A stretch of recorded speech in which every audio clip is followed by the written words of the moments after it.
ఈ కార్తీక మాసంలో శ్రీశైల మహాక్షేత్రంలో మహారుద్ర యాగం మీ గోత్రనామాలతో నిర్వహించడం జరుగుతుంది. పాల్గొనదలిస్తే వెంటనే సంప్రదించండి.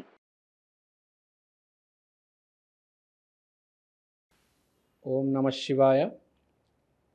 ఓం నమో వెంకటేశాయ. సింహరాశి నవంబర్ నెల మాస ఫలితాలు. సింహరాశి వాళ్ళకి కుజుడు 12వ ఇంట్లో ఉండం మహర్జాతకం. మార్పు అంటే మనిషి జీవితంలో ఒకసారైనా మారతాడు, కనీసం ఒక్కసారైనా మారాలి. మారేవాడే మనిషి. ఆ ఆలోచన ఈసారి రాబోతుంది. 12వ ఇంట్లో కుజుడు ఉన్నాడు, అసలు వాడి జీవితం మారబోతుందిరా అంటే ఈసారి సింహరాశి.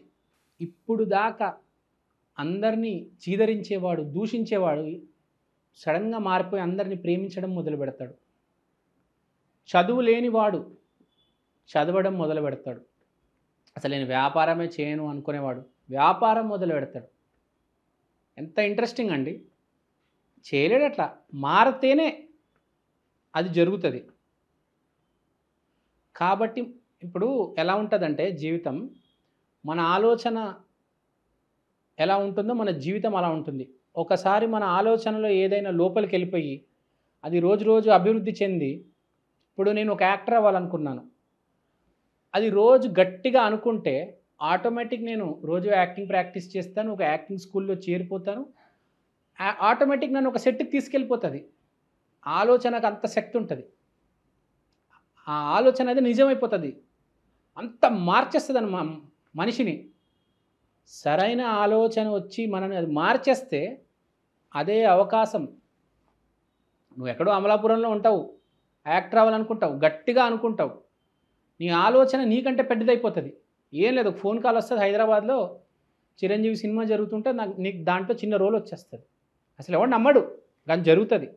ఎప్పుడైతే మన ఆశయం, మన ఆలోచన మనల్ని మించేస్తుందో, మనల్ని దాటేస్తుందో అది నిజమైపోతుంది. సో ఇక్కడ ఆలోచన, ఏదైనా పని జరగాలంటే ఫస్ట్ సబ్కాన్షియస్ మైండ్లో అది స్టార్ట్ అవ్వాలి. అది చర్న్ అవుతూ అలా అలా దాన్ని రుబ్బి రుబ్బి రుబ్బి అది కాస్త నిజం అవ్వడం అనేది మొదలవుతుంది. మెల్లిమెల్లిగా మెల్లిమెల్లిగా. ఇప్పుడు నాకు సాఫ్ట్వేర్ జాబ్ రావాలి, ఆలోచన బాగా బలపడితే ఆటోమేటిక్ నేనే దానికి సంబంధించిన పుస్తకాలు కొంటాను, ఒక సిస్టమ్ కొనుక్కుంటాను, కోడింగ్ ప్రాక్టీస్ చేస్తాను, అమీర్పేటకి వెళ్తాను, హైటెక్ సిటీ గచ్చిబౌలికి వెళ్ళి ఇంటర్వ్యూలు ఇస్తాను, ఒకరోజు జాబ్ వస్తుంది. అంటే ముందు ఆలోచన రావాలి, అది రోజు రోజు బలపడాలి. ఆ సమయం సింహరాశి వాళ్ళకి ఇప్పుడు వచ్చింది. ఇప్పుడు నేను సపరేట్గా జాబ్ చేసేవాళ్ళు, బిజినెస్ చేసేవాళ్ళ గురించి మాట్లాడడం లేదు, అందరి గురించి మాట్లాడుతున్నా. ఈసారి అందరికీ సింహరాశిలో ఉండే, సింహలగ్నంలో ఉండే జనాలకి అందరికీ చెప్తున్నా, అందరికీ కలిసి రాబోతుంది. కానీ మీరు మీ ఆలోచన ధోరణి అనేది మార్చుకోవాలి.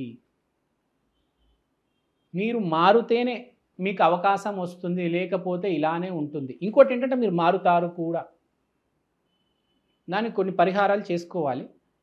ముందుగా ఒకసారి గ్రహస్థితి చూద్దాం. 12వ ఇంట్లో కుజుడు, 3వ ఇంట్లో సూర్యుడు, 4వ ఇంట్లో బుధుడు, 5వ ఇంట్లో శుక్రుడు.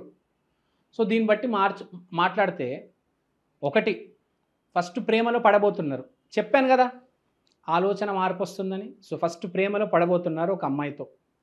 తర్వాత ఇంట్లో మీ రిలేషన్స్, ఫ్యామిలీ రిలేషన్స్ మెరుగుపడతాయి. తర్వాత పరాక్రమం అనేది బాగా పెరుగుతుంది. చెక్కు చెదరకుండా అడుగు ముందుకేస్తారు. ఇప్పుడు దాకా భయపడేవాడు అసలు ఇప్పుడు ఆలోచించడు ఒక అడుగేయడానికి. లగ్నంలో కుజుడు వచ్చేసాడు, మొత్తం జీవితం మార్చేస్తాడు. కానీ మీరు ఒక్కడు గుర్తుపెట్టుకోండి, ముందడుగు వెయ్యండి, మీ మ్యారేజ్ సెట్ అయిపోతుంది, మీకు జాబ్ వచ్చేస్తుంది, వ్యాపారం స్టార్ట్ చేస్తారు. వ్యాపారం చేస్తున్న వాళ్ళు కొత్త ప్రోడక్ట్స్ యాడ్ చేసి బిజినెస్ని నెక్స్ట్ లెవెల్కి తీసుకెళ్తారు. జాబ్ చేస్తున్న వాళ్ళకి ప్రమోషన్ వస్తుంది, టీమ్ లీడరు, సూపర్వైజరు ఆ పొజిషన్కి వెళ్తారు.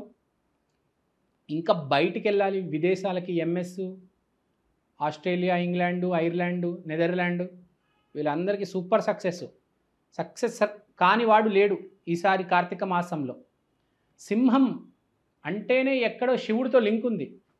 శివుడు అంటేనే కార్తీక మాసం. సో కార్తీక మాసంలో సింహరాశి వాళ్ళకి ఆశీర్వాదం ఉన్నట్లే, దేవుడి చెయ్యి మీ మీద ఉన్నట్లే. మీరు చేసుకోవాల్సిన పరిహారాలు ఏంటంటే శివుడు కాలు గట్టిగా పట్టుకోవండి, శివుడిని ఆరాధించండి, లక్ష్మీ నరసింహస్వామిని ఆరాధించండి, యాదగిరి గుట్టకి కుదిరితే వెళ్ళి రండి. సింహం అంటే గర్జించేవాడు. కార్తీక మాసంలో మీరు ఈసారి గర్జిస్తారు సింహంలాగా. అందరికీ వినబడుతుంది, కనబడుతుంది, ఆశ్చర్యపోతాడు ఒక్కొక్కడు. కానీ ఇవన్నీ జరగాలంటే మీరు ఒక అడుగు వేయాలి, గుర్తుపెట్టుకోండి. మీరు అడుగు వేయకపోతే కష్టం, అడుగు వేయండి. సో గుర్తుపెట్టుకోండి, ప్లీజ్ డోంట్ ఫర్గెట్. సో ఒక మాట చెప్పి ముగించాలి. ఒకటే చెప్తాను మీ అందరికీ, దీపావళి రోజు తప్పకుండా మీరు కంపల్సరీ మర్చిపోకుండా మీరు ఏం చేయాలంటే ఒక్క చపాతి ఆవుకి పెట్టాలి. మర్చిపోవద్దు. చపాతి మీద కొంచెం తేనె కూడా రాయవచ్చు. ఆ చపాతి ఆవుకి పెట్టండి, తర్వాత చూడండి. శివాలయాన్ని కూడా మీరు విజిట్ చేయవచ్చు. ఓం నమ శివాయ ఈ మంత్రం జపించండి, ఈ పరిహారాలు చేయండి. చాలా బాగుంది, అత్యద్భుతం. కార్తీక మాసం అంటే ఇంకా సింహరాశి వాళ్ళకి అదొక వరం. థ్యాంక్ యూ అండి, థ్యాంక్ యూ సో మచ్. శ్రీమాత్రే నమః. నమస్కారం అండి. కార్తీక మాసం రాశి ఫలితాలకు స్వాగతం. కార్తీక మాసం అనగా కృష్ణుడు నరకాసురుణ్ణి చంపిన మాసం, రాముడు రావణాసురుణ్ణి వధించిన రోజు. ఇక్కడ మనం అర్థం చేసుకోవాల్సింది ఏంటంటే చెడు నాశనం అనేది జరుగుతుంది.